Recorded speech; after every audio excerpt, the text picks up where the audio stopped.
the skills, be the boss. No more time to feel lost. Lead the way every day.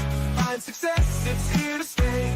Rise and shine, it's your time. Skill up, raise the climb. Navigate, innovate. It's your fate, don't be late. Get the skills, be the boss. No more time to feel lost. Lead the way every day.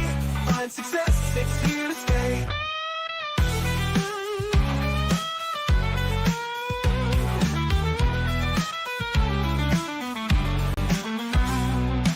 If you're a new manager or hoping to be a new manager, join us in our exploration into what managers need to know.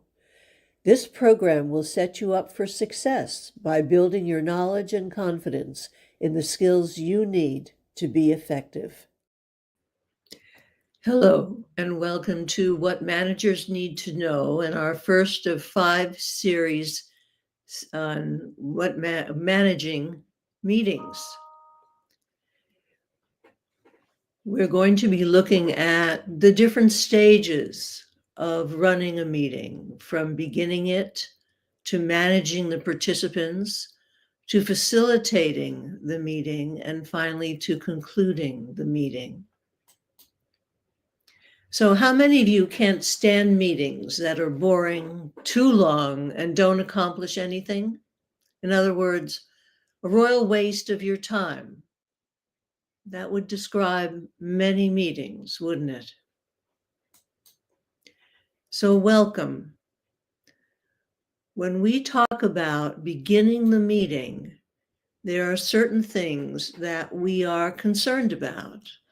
First of all, and foremost for any of this, is the meeting necessary? If the meeting is not intended to result in some decisions that are made, please save everyone the trouble and send out the information you want them to know. Because so often those meetings are merely informational, and it doesn't require a meeting to achieve that.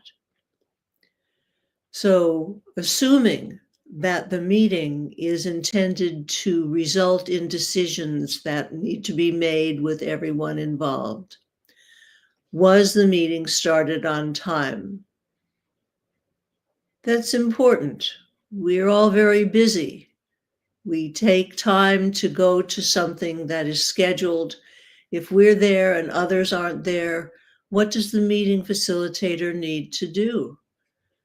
As far as I'm concerned, the meeting starts when the meeting starts. And if people don't care enough or aren't able to manage their time well enough to get there on time, that's their problem. Unless, of course, they're traveling, and this is a meeting where people are gathering on site somewhere. And in that case, you might consider traffic issues and hold up the meeting for 5 minutes or so. But otherwise, an online meeting started on time. Was everyone aware of the agenda? Now that's the important piece here. Is there an agenda? It's important for people to receive that agenda before the meeting so they know what's going to happen, so they can prepare for it, so they know if they even need to be involved in the meeting at all. So make sure there is an agenda. Now, should there be time frames on the agenda? I suggest that there are. If it's going to be a 1-hour meeting and there are 3 things that need to be discussed, let's make sure that discussion around those topics are limited to a specific time frame. Otherwise, that meeting is going to go over, and nobody likes to be at a meeting that goes past the time it's supposed to end. So, was it started on time?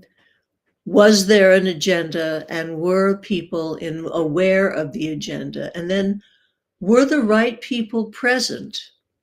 If you have an agenda, then it's easier to identify who those right people are, who has to be present in order for the decisions to be made regarding whatever the topics are on the agenda.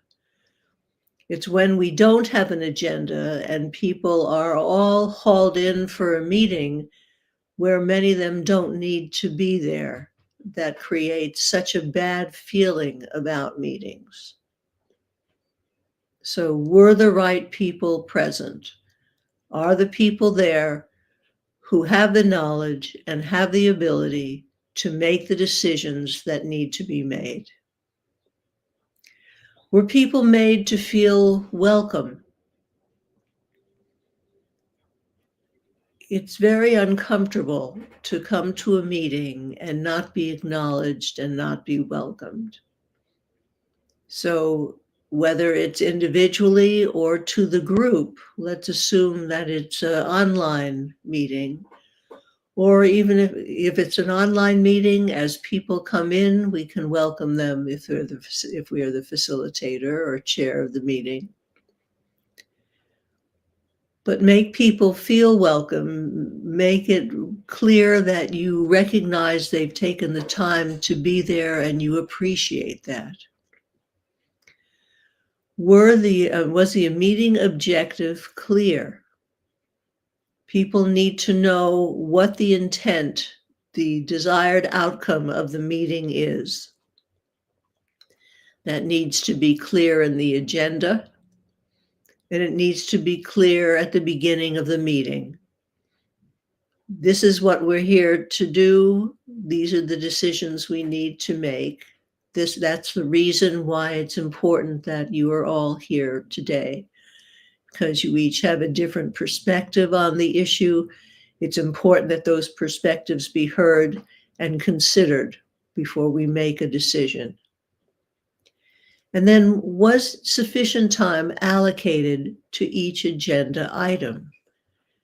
There are some items that may not require any discussion at all, and there may be others where you can anticipate it's controversial, people are going to have different ideas about how it should be resolved, and you want to make sure there's sufficient time for them to discuss that.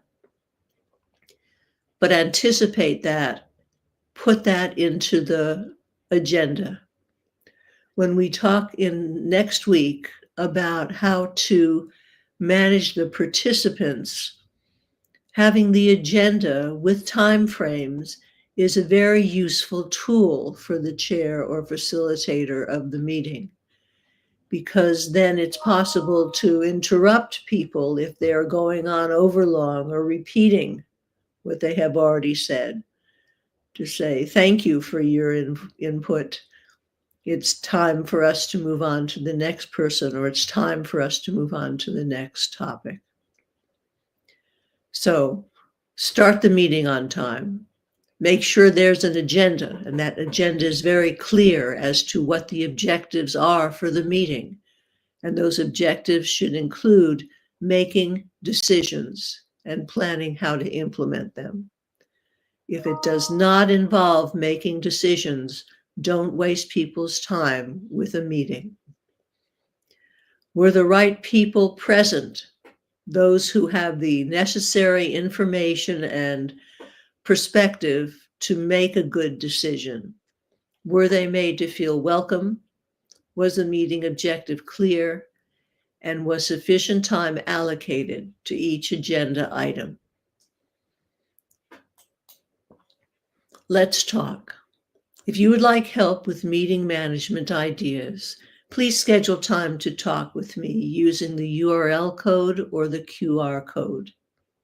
The URL or the QR code.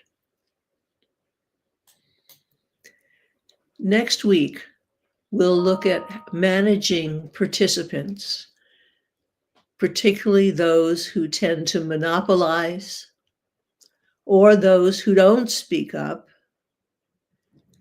or those who have information but are unwilling to share it.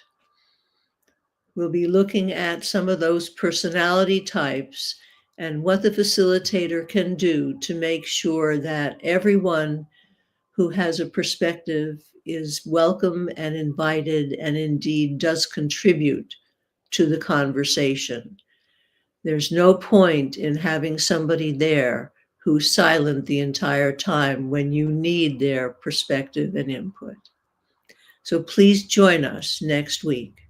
But in the meantime, have a wonderful Thanksgiving. Thank you for sharing your time with me.